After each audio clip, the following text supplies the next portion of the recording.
खबरों के सिलसिले को आगे बढ़ाएंगे। आम खबर दें आपको। Chairman peoples party Bilawal Bhutto Zardari की जानिब से गैस बहरान पर तशवीश का इजहार किया गया है। उन्होंने कहा कि वुज़रा गैस बहरान के हल के बजाय मनाजरों के चैलेंज में मसरूफ हैं। बिलावल भुट्टो ने मजीद कहा कि इमरान खान बहरानों को जन्म देकर आवाम के लिए मुश्किलात पैदा कर रहे हैं।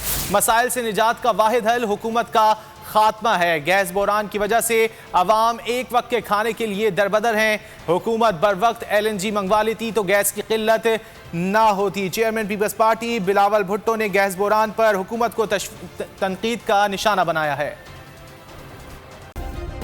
सब्सक्राइब करें और बेल दबाएं ताकि कोई खबर रह न जाए।